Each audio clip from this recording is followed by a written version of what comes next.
Πάμε να καλωσορίσουμε εδώ σε εκπομπή ένα παλιό μας γνώριμο, τον κύριο Γιάννη Καρούσο. Κύριε Καρούσο, τι κάνετε, πώς είστε? Καλώς σας μεσημέρι, καλή εβδομάδα.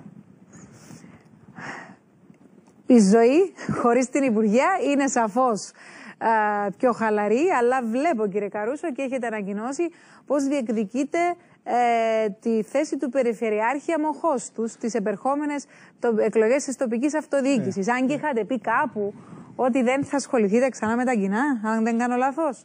Τελικά το πήρατε πίσω? Όχι, δεν είπα ποτέ. Δεν θα ασχοληθώ με τα κοινά ποτέ. Είμαι άνθρωπος που προχαίρεται από την τοπική αυτοδιοίκηση. Δεν χρειάζεται να πω για το έργο, για τις δράσεις, τις πρωτοβουλίες τις οποίες έχω κάνει, τόσο ως εκλεγμένος δήμαρχος, όσο και ως υπουργός. Είναι ο κόσμος και θα κρίνει αυτή την πορεία. Και γι' αυτό μετά σε πιο ήρεμους ρυθμούς, όπως σωστά έχετε πει, αφού μετά και τη λήξη της θητείας έχουμε χαμηλώσει ρυθμούς. Τώρα με το νέο εγχείρημα, σε αυτήν τη νέα προσπάθεια που γίνεται στην τοπική αυτοδιοίκηση, με τη δημιουργία των επαρχιακών συμβουλίων, έχω δηλώσει και επίσημα το ενδιαφέρον μου μέσω των διαδικασιών του Δημοκρατικού Συναγερμού ότι με ενδιαφέρει να διεκδικήσω την Προεδρία του Επαρχιακού Συμβουλίου και αναμένω και εγώ τις αποφάσεις του Δημοκρατικού Συναγερμού, όπως έχει αποφασίσει και το Πολιτικό Γραφείο με τη διαδικασία την οποία δηλαδή, κύριε Καρούσο, δεν έπρεπε πρώτα να περιμένετε τι θα να πάρετε το χρήσμα του ΔΣ για να ανακοινώσετε την πρόθεσή σας για υποψηφιότητα? Θα μπορούσατε ή... Από τη στιγμή που άλλοι οι οποίοι ενδιαφέρονται το έχουν δηλώσει επίσημα, πλέον τότε το κάνατε κι εσείς. Τότε είσαι υποχρεωμένος να το δηλώσεις και επίσημα και εσύ, ούτως ώστε να είσαι με σωστούς και ίσους όρους στην οποιαδήποτε διαδικασία υπάρχει. Θεωρώ ότι ο Δημοκρατικός Συναγερμός με τον τρόπο τον οποίο έχει αποφασίσει, το οποίο συμφωνώ, θα αποφασίσει μάλλον, το οποίο συμφωνώ, θα επιλέξει τον πιο κατάλληλο, τον πιο εκλέξιμο. Αυτό που θέλει η βάση είναι και έναν... Προέρχεστε και από την τοπική αυτοδιοίκηση εσείς, δηλαδή πριν να σας δούμε στο Υπουργείο Μεταφορών, εκεί στην Αγία Νάπα, ήσασταν για πόσα χρόνια? Είναι γνωστό και δημοτικός σύμβουλος και δήμαρχος και θελοντισμό αρκετά με το Δημοτικό Συμβούλιο Νεολαίας, με δράσεις για τον αυτισμό και πάρα πολλά. Ναι. Αλλά τώρα η επαρχία Αμοχώς, ιδιαίτερα για την επαρχία Αμοχώς, υπάρχει μια ιδιαιτερότητα στο Επαρχιακό Συμβούλιο. Για πέστε. Είναι η μόνη επαρχία η οποία μπορεί να αποκτήσει έναν ανταγωνιστικό πλεονέκτημα, γιατί είναι μια περιφέρεια που θα αποτελείται από 2 δήμους μόνο. Δεν θα είναι όπως τις υπόλοιπες επαρχίες, οι οποίες θα έχουν 4, 5, 6 δήμους και 100-120 κοινότητες. Θα είναι τεράστιο τα μέλη αυτού του οργανισμού.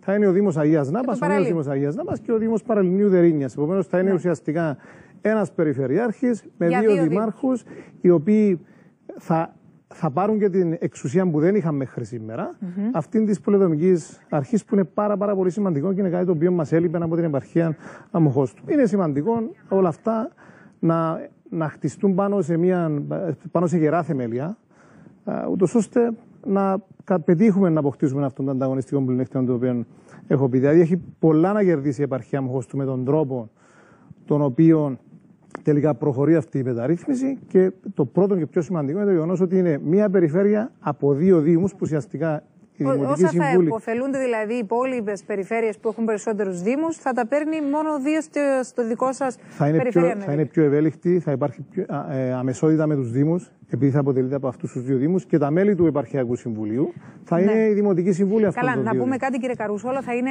καινούργια. Ακόμα και για αυτούς που θα εκλεγούν ή ακόμη και για τους υποψήφιους. Δηλαδή, παρουσιάζουμε τώρα την πρόθεση του κύριου Καρούσου για περιφερειάρχη. Μπορεί κάποιοι από το σπίτι να μην ξέρουν τι εννοούμε περιφερειάρχης ακόμα.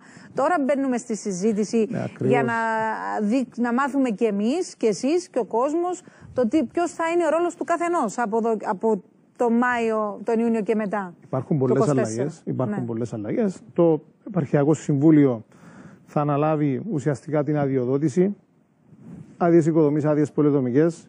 Ουσιαστικά θα είναι μία άδεια, δεν θα υπάρχουν 2 άδειες πλέον.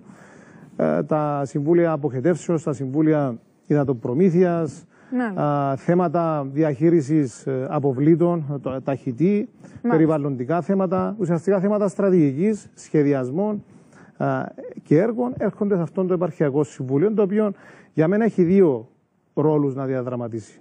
Το πρώτος είναι το τεχνοκρατικό κομμάτι, που έχει να κάνει σχέση με την διοίκηση και τη λειτουργία αυτών των υπηρεσιών που θα υπάρχουν σε αυτό το επαρχιακό συμβούλιο. Και το άλλο είναι αυτός που θα είναι πρόεδρος ιδιαίτερα, θα έχει να διαδραματίσει να παίξει ένα θεσμικό ρόλο, θα έχει ένα θεσμικό ρόλο, ένα εξόχως πολιτικό ρόλο να παίξει για την επαρχία του, αφού θα ηγείται ουσιαστικά της επαρχίας του και θα μπορεί να αναλάβει κάποιες πρωτοβουλίες για πολλά θέματα τα οποία πιστεύει ότι πρέπει να βελτιωθούν και να αλλάξουν στην επαρχία τους, πάντα σε συνεργασία με τους δημάρχους. Απλά στην επαρχία αμοχώς του θα είναι πάρα πολύ πιο εύκολο, αφού. Σωστά. Τώρα πάμε λίγο, έχουμε καιρό να τα πούμε αυτά τα προεκλογικά και τώρα, εάν δεν σας επιλέξει εσάς ο Δημοκρατικός Συναγερμός για υποψήφιο περιφερειάρχη, θα πάτε μόνο σας στην κουρσά?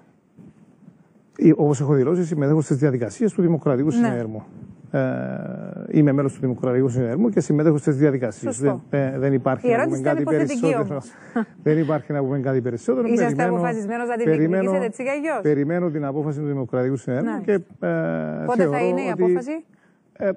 Νομίζω μέσα σε κανένα μήνα πρέπει λογικά να υπάρχει απόφαση και πρέπει να ολοκληρώνουμε αυτές τις διαδικασίες το συντομότερο.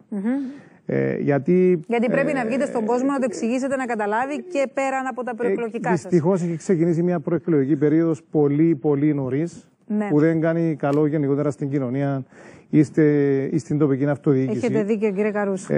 Αλλά όπως είναι τα πράγματα, πρέπει ο Δημοκρατικός Συναγερμός το συντομότερο, όχι μόνο για την επαρχία αμοχώς του, γενικότερα αυτές τις διαδικασίες και διαβουλεύσεις που γίνονται, να ολοκληρωθούν το συντομότερο.